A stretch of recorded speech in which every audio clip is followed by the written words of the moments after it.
So why are so many gay men stuck in surviving rather than thriving, and how does this impact our confidence? My name is Phil and I work as a coach helping gay men build confidence to be themselves and find belonging. Now, in order to understand this question, we must go back in time, back to when we were born.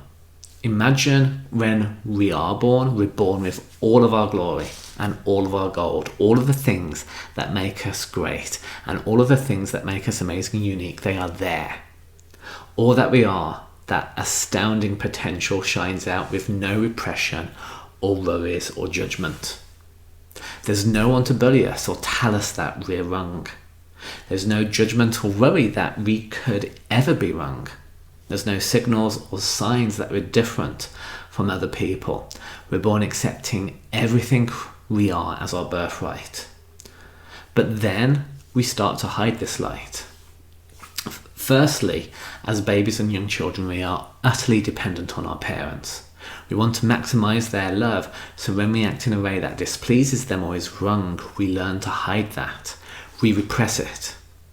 For example, if we're always taught that anger is wrong, rather than learning how to be angry, we learn to repress our anger. Each time we repress something to maximize the love from our parents, the shining light of our glory dies a little. We put it somewhere else. In Jungian psychology, we call this the shadow. Then as we start going to school and we grow older, we learn that to fit in, we must act in a particular manner. There are good behaviors, there are good traits and actions that we learn allow us to fit in, and then there are these other behaviors that do not. And so we put more of our gold and shining into the shadow. This process continues for most of our childhood and our teenage years. By the age 20, we only have a tiny sliver of our gold and glory left.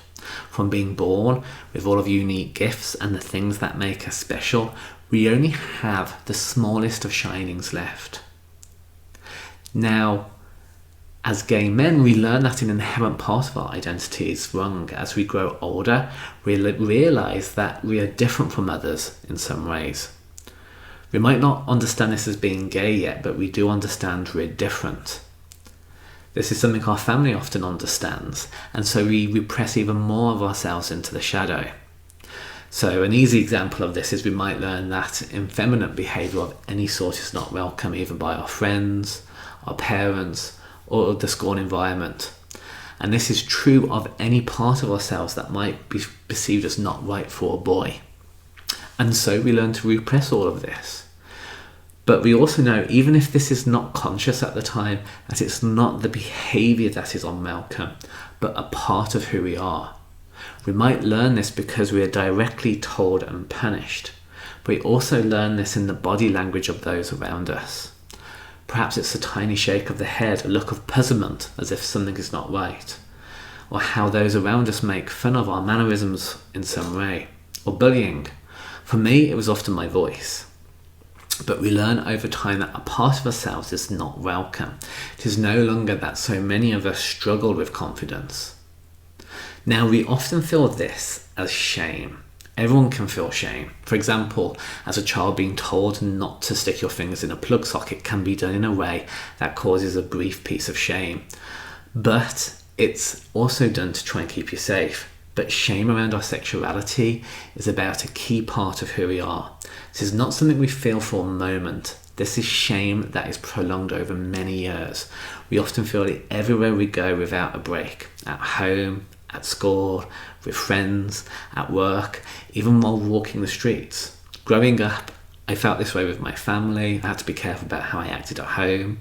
And then at school, I had to be careful so not to be bullied. And then when watching TV or reading the newspapers in the UK, I'd often hear and read about gays being wrong in some way, sometimes in quite offensive manners.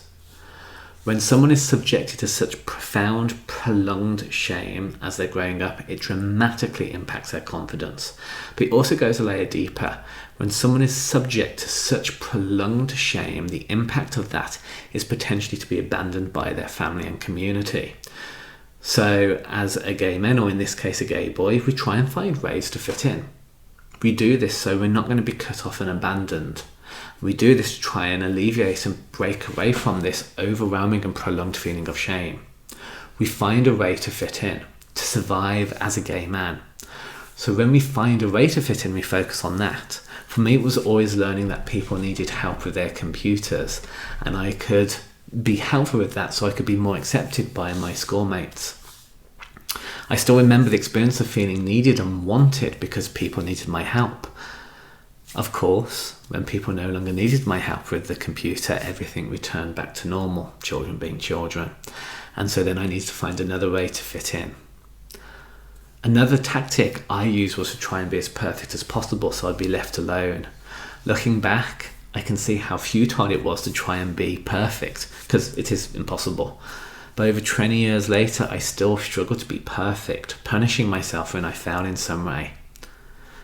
Now, when we do all of this, what we're doing is we're finding false validation, a way to fit in that allows us to belong, something that allows us to survive and even succeed in society, but one that does not really bring joy.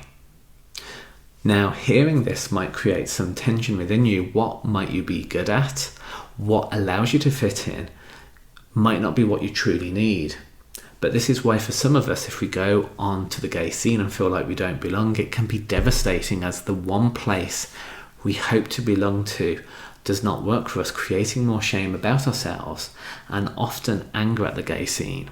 If you want to know more about how you can start building your confidence in 5 minutes, check out my free gay confidence kit at my website, courage2.be.